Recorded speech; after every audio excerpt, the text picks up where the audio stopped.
নমস্কার তোমাদের সবাইকে সানা স্মাইল এডুকেশন সেন্টারে স্বাগত জানিয়ে আজকের ক্লাসটি শুরু করছি। আজকে তোমাদের সঙ্গে আলোচনা করব তোমরা যারা দশম শ্রেণীর দ্বিতীয় পর্যায়ক্রমিক মূল্যায়ন পরীক্ষা দেবে তোমাদের জন্য রায় ও মার্টিন প্রশ্ন বিচিত্রা থেকে আজকে সমাধান করব ভূগোল বিষয়ে মডেল নম্বর 1 অর্থাৎ 1 নম্বর স্কুলের যে সমস্ত ছোট ও বড় প্রশ্ন আছে তার সমস্ত প্রশ্নের উত্তরের সমাধান করে দেখাবো। চলো দেরি না করে মূল বিষয়ে যাওয়া যাক। দেখো প্রথমে আছে বিভাগ কয়ে কি আছে, একে আছে নৈশদ্যুতি মেঘ সৃষ্টি হয়, উত্তরটা হবে মিসোস্ফিয়ার অপশান গ।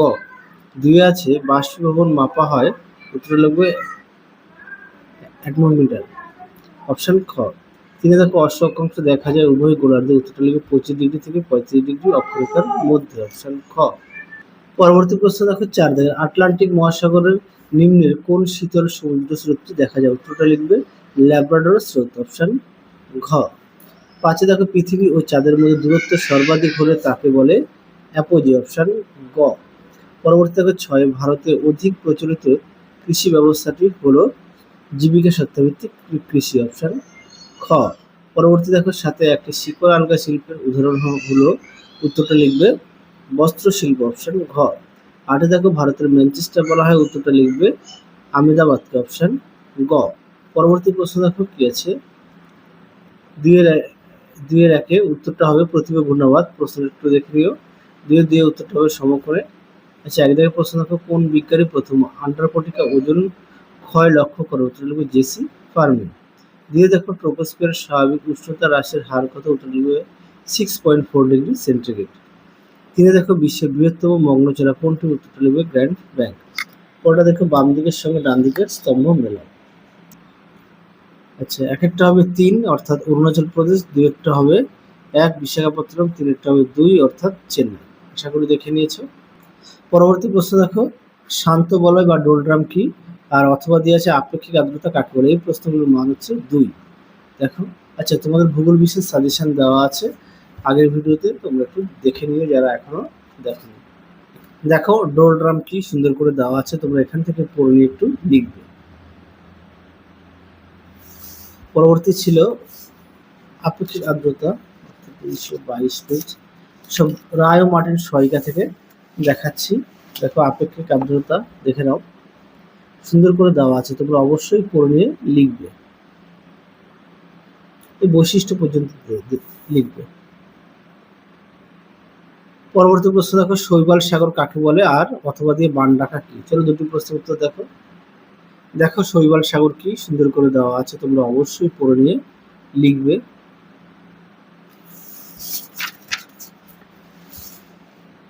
দেখে নাও সৃষ্টির কারণ সুন্দর করে দেওয়া আছে। পরবর্তী ছিল কি বান ডাকা কি।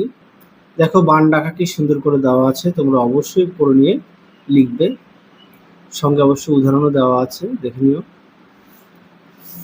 পরবর্তী প্রশ্ন দেখো তীরে তীরে খারিফ ও রবি ফসলের মধ্যে পার্থক্য আর তথ্য প্রযুক্তি শিল্প কি। চলো দুটি প্রশ্ন উত্তর দেখো। দেখো পার্থক্যটা খারিফ ও রবি ফসলের মধ্যে পার্থক্য দেখে নিও, যেহেতু 2 নম্বরের 3টে মতো পয়েন্ট লিখবে। পরবর্তী প্রশ্ন ছিল তথ্য প্রযুক্তি শিল্প কি। দেখো দেখে নাও তথ্য প্রযুক্তি শিল্প কাকে বলে, এখান থেকে এই পর্যন্ত লিখবে। পরবর্তী প্রশ্ন দেখো 3-4 অনুসারী শিল্প কাকে বলে আর হর্টিকালচার কাকে বলে। দেখো উত্তর দেখো অনুসারী শিল্প সুন্দর করে দেওয়া আছে, অবশ্যই সঙ্গে উদাহরণ দেবে। দেখো হর্টিকালচার কি, এখান থেকে উত্তরটা লিখবে, দেখে নাও সুন্দর করে দেওয়া আছে, এই পর্যন্ত লিখবে। পরবর্তী দেখো বিভাগ ঘয়ে যার প্রশ্নের মান হচ্ছে 3, 4-এর একে আছে নিরক্ষীয় অঞ্চলে সারা বছর ধরে নিয়মিত পরিচালন বৃষ্টিপাত সংঘটিত হয় কেন। এই প্রশ্নের উত্তরটা তোমরা একটু পাঠ্য বই থেকে দেখে নিও, যা পৃষ্ঠা নম্বর 50। অথবা দিয়ে 3টি বিষয়ের ভিত্তিতে ক্রান্তীয় ঘূর্ণবাদ ও প্রতিভা ঘূর্ণবাদের মধ্যে পার্থক্য লেখো। দেখো প্রশ্ন উত্তর।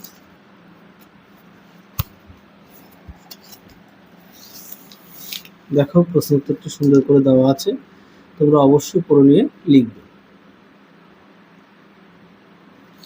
দেখো উত্তরের বাকি অংশটুকু।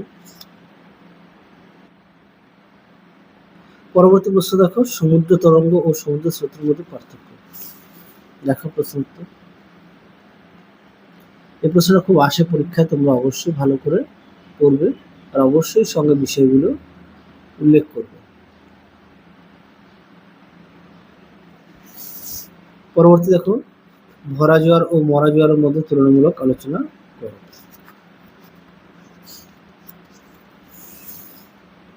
দেখো প্রশ্ন উত্তর। তোমরা অবশ্যই ভালো করে পড়বে, পড়ে নিয়ে লিখবে। পরবর্তী প্রশ্ন দেখো, বিভাগ উময়ের চিত্রসহ নিহত বায়ু প্রবাহ বিবরণ দাও।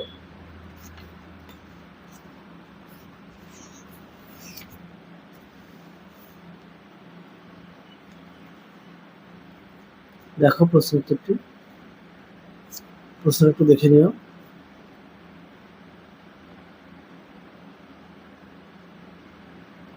যাদের বই আছে অবশ্যই বই থেকে পড়বে, যাদের বই নেই তোমরা একটু খাতায় লিখে নিয়ে পড়বে।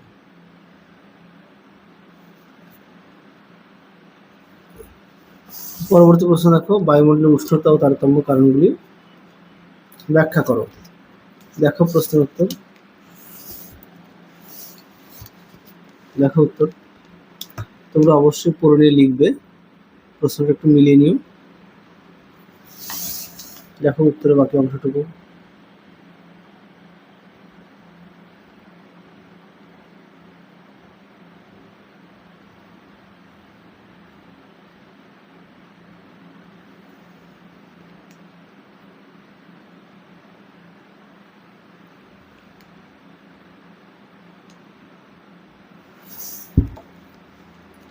পরবর্তী প্রশ্ন দেখো কি আছে,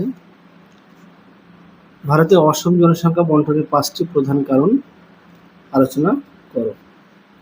দেখো প্রশ্ন উত্তর। এই প্রশ্নটা খুব গুরুত্বপূর্ণ একটি প্রশ্ন, তোমরা অবশ্যই ভালো করে পড়বে।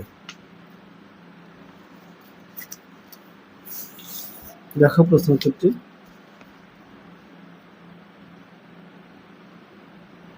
যদি পারো খাতায় লিখে নিয়ে পড়বে।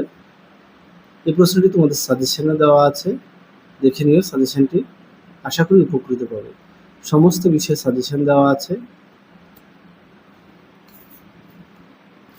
শেষ প্রশ্ন দেখো, পূর্ব ভারতে লৌহ ইস্পাত শিল্পের একদেশী ভবনের কারণগুলি লেখো। দেখো প্রশ্ন উত্তর। দেখো প্রশ্ন উত্তর সুন্দর করে দেওয়া আছে, তোমরা অবশ্যই পড়ে নিয়ে লিখবে।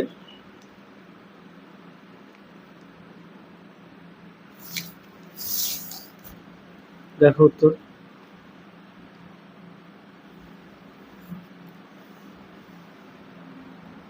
তাহলে চলো আজকের মতো এখানেই সমাপ্ত করছি, আবার দেখা হবে পরবর্তী ভিডিওতে। তোমরা সবাই সুস্থ থেকো, ভালো থেকো। আজকের মতো টাটা।